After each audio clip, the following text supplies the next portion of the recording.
Bonjour, aujourd'hui on va parler d'argent. Comment avoir beaucoup d'argent. Et je vais vous donner une technique mystique pour avoir beaucoup d'argent. Je m'en suis servi quelques fois, ça a marché. Je dis pas que ça va marcher à tous les coups. Il faudra faire pas mal d'efforts. Et puis il y a des gens qui réussiront sur moins que Dieu, mais la technique est très valable. Ne soyez pas contre l'argent. Beaucoup de gens vont vous dire, oh, l'argent ça n'a pas d'importance. On peut être heureux sans argent. Oui, mais il y a des dépressifs pauvres, des dépressifs riches. Et comme disait une amie, on préfère pleurer dans la soie que pleurer dans je ne sais quoi. Et puis, il y a tellement de gens que je vois vivre dans des voitures, vivre dehors, vivre dans des conditions qui sont horribles. Quand je vois combien coûte la vie, je suis même étonné qu'avec des petits salaires, des gens arrivent à vivre. J'ai aidé tellement de patients quand je leur ai dit, quand je leur disais, j'essaie de voir avec eux le meilleur moyen, le système le plus facile, le moins cher, pour manger chichement une boîte de sardines avec une demi-baguette de pain. Alors, l'argent, c'est pas rien. Alors, vous allez voir, j'espère que la technique vous apportera beaucoup d'abondance et que ça marchera merveilleusement bien pour vous. A tout de suite. Alors, quelle est la technique pour gagner beaucoup d'argent? Il y a deux choses importantes, deux, deux axes. Premier axe, d'abord essayez d'amener la chance à vous. Vous vous apercevez qu'il y a des gens, par exemple, vous voyez tous ces gens qui vont chanter dans l'émission The Voice. Ils ont tous des voix extraordinaires. Ce sont d'extraordinaires chanteurs. Pourtant, il n'y en a qu'un seul qui gagne. Et c'est même pas lui qui va devenir célèbre. C'est même pas lui qui aura du succès avec ses chansons. Ils sont rares. Et c'est pas toujours ceux qu'on trouve les meilleurs. J'ai connu un réalisateur qui m'a dit, et qui a reconnu que toute sa vie, en fait, ça avait été qu'une aide de Dieu et qu'il ne voyait pas en quoi il était meilleur qu'un autre. Et pourtant, il est extrêmement célèbre. Je dirais pas qui c'est. Il y a des espèces de chances qui s'expriment, qui sont quelquefois des chances insolentes. On se demande pourquoi telle personne a une réussite telle. On dirait que tout ce qu'elle touche euh, devient de l'or, comme le roi Midas. Et, et vous verrez que même dans un livre de Kabbale, j'avais vu, ah, pour être riche, c'est simple, tu t'associes avec quelqu'un qui a cette espèce de chance étrange. Pourquoi? C'est quelque chose qui est comme une espèce de don qui a été donné à un moment donné. Alors vous allez me dire, c'est l'astrologie, c'est grâce aux planètes, c'est grâce à je ne sais quoi qu'on aurait pu calculer. Moi je dis non. Je dis qu'on peut toujours changer son destin. C'est l'enseignement de la Bible, c'est l'enseignement d'Abraham qui avait un destin particulier avec une femme stérile et tout a changé à un moment donné parce qu'il a décidé que tout change. Alors, la première chose à faire, c'est de demander ce changement. Demander à qui? Alors des gens vont dire, on va demander à Dieu. Moi, j'aime pas ce terme de Dieu parce que on a toujours on représente un vieux rabougri comme ça, qui est pas beau, et on vous dit c'est ça Dieu, c'est horrible, il a que deux oreilles. Comment il pourrait écouter tout le monde? Non. Moi, il y a quelque chose qui est appelé l'hypermind. C'est quelque chose qui est partout dans le monde et qui est aussi à l'intérieur de nous, avec lequel on peut avoir un espèce de dialogue. Quelque chose, c'est pas une énergie, parce qu'énergie c'est quelque chose qu'on mesure. Oui, on va dire comme le courant électrique ou je ne sais quoi. C'est pas non plus un personnage avec la barbe ou je ne sais comment. Non, c'est quelque chose qu'on ne peut pas exprimer, mais avec lequel on peut avoir un dialogue. Et ce dialogue a une force pour changer le monde et pour changer le destin. Alors vous lui parlez, je vous dis toujours, allez dans un jardin, allez de quelque part, et vous serez avec les plantes, et vous pourrez parler comme ça. Et alors qu'est-ce qu'il faut demander? Parce qu'il y a une manière de demander. Alors je vous en parle dans mon livre, mais la manière de demander, je vais vous dire, c'est très simple. Vous voulez de l'argent? Alors pourquoi vous voulez de l'argent? Demandez pas l'argent pour l'argent. Demandez l'argent pour un but. Quand vous allez demander, je n'aime pas le terme de Dieu, quand vous allez demander, vous allez faire cette espèce de prière, et vous allez dire que vous voulez de l'argent, maintenant, il faut dire, je veux de l'argent pour ça. Je veux de l'argent parce que j'ai un désir fou d'aider les autres. Je veux de l'argent parce que j'ai un désir fou d'un diamant. J'ai un désir fou d'une voiture. J'ai un désir fou de faire ceci, cela. Là, ça aura une plus grande force. Vous pouvez demander de l'argent, vous dire je veux avoir telle somme ou je ne sais quoi, mais ce sera une prière vide parce qu'il n'y aura pas de but. Le but juste d'avoir la possession de billets, de les avoir dans la poche, c'est un peu... c'est pas vraiment utile. Dites le but, dites précisément le but. Ça donnera une grande force à votre prière.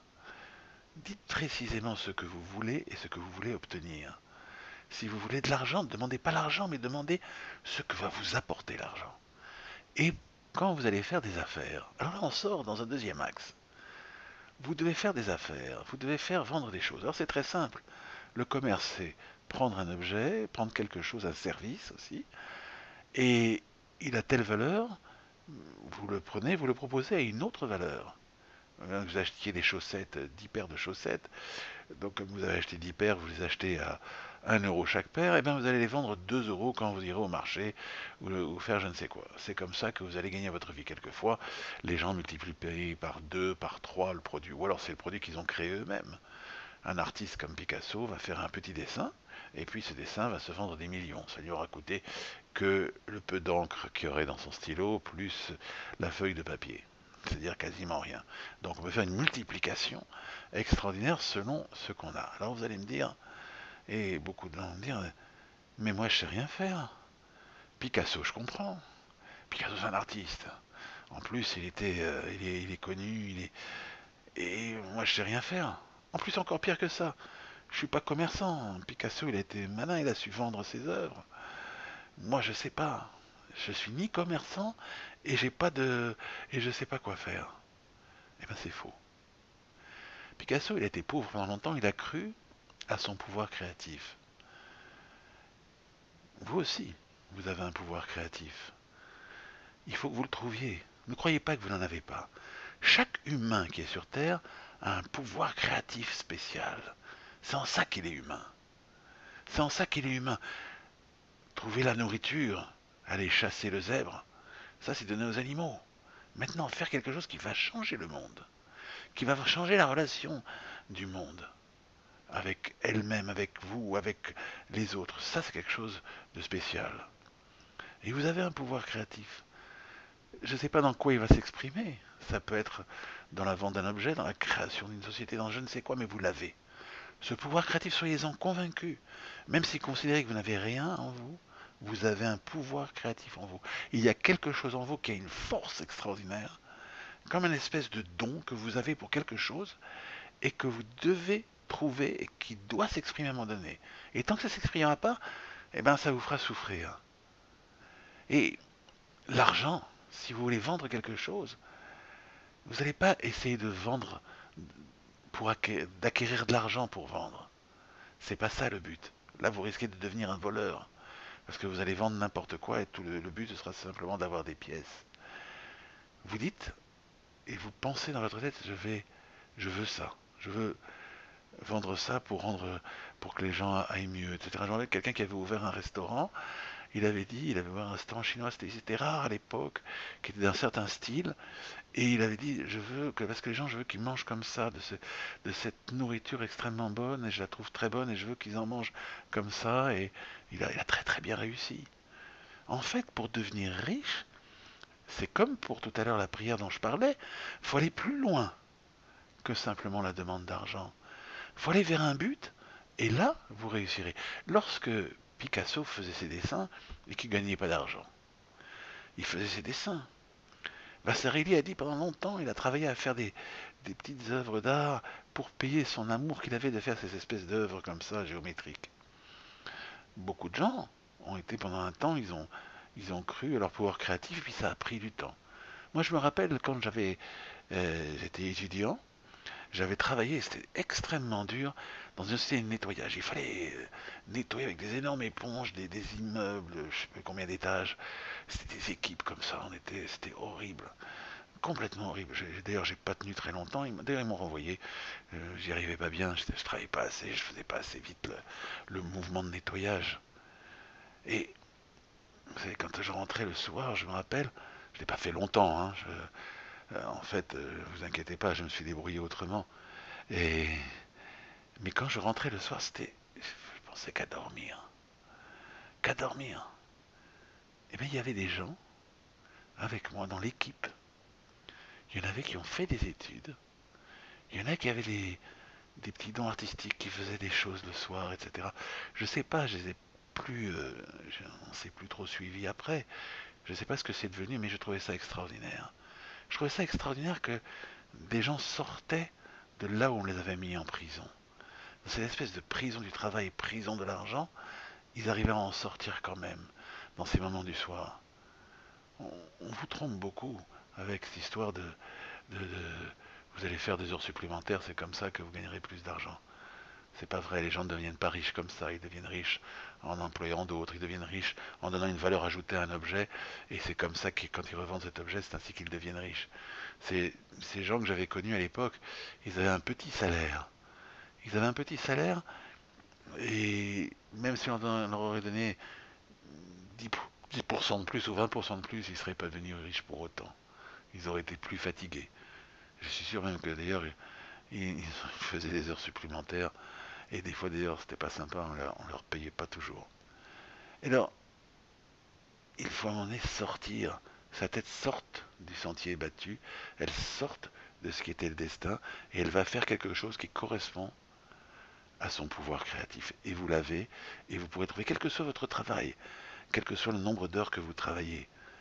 Après, prenez du temps, ne serait-ce qu'une demi-heure, un quart d'heure, et faites la chose pour laquelle vous avez un pouvoir créatif. Si vous allez dans ce sens-là, vous gagnerez de l'argent. C'est comme pour la prière de tout à l'heure, la technique c'est de désirer le but et de ne pas désirer l'argent. C'est le but qui vous amènera l'argent. L'argent n'est qu'un moyen.